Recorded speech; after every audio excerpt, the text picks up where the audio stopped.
from our customers, what we do is we get an impact report. And in this impact report, it'll say, well, according to our analyses, we need to find several hectares of land to compensate for a certain kind of species or a certain kind of like wetland compensation.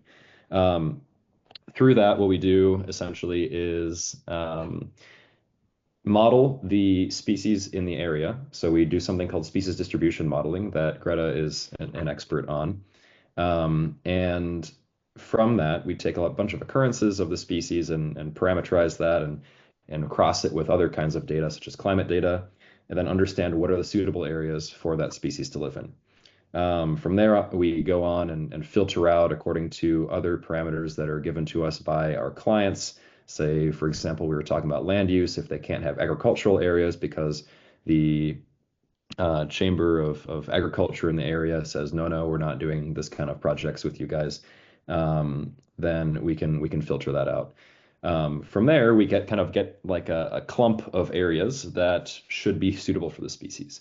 At that point, we need to check for additionality.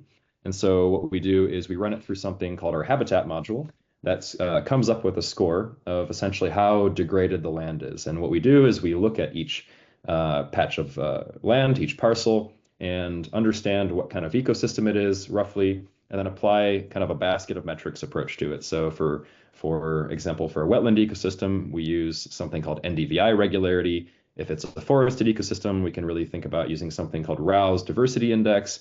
And then also for all these ecosystems, we also calculate ecosystem productivity, which is something, if I want to get technical for a moment, it's the rate of change of biomass production over time. So what that means is like, okay, how well is it growing year over year? Can kind of like abstract away like some of the biodiversity in the area to, okay, if everything is working well nicely on that plot of land, it should be producing, whatever it's producing in terms of a grassland or trees and relative to itself. We also then compare it to a baseline. So we find a baseline nearby of a similar ecosystem type or the same ecosystem type, run those metrics on there, and then we produce that nice score for that customer to understand. So basically, at the end of the day, the customer gets the results that say, okay, these are the best parcels nearby to restore that are suitable for a certain species. We ship that off to the customer. They give that to whoever they're working with or internally who's going to the ground to do that final analysis. They do that final analysis and say, okay, perfect. You've helped us out, weed out a lot of areas that otherwise would not be appropriate.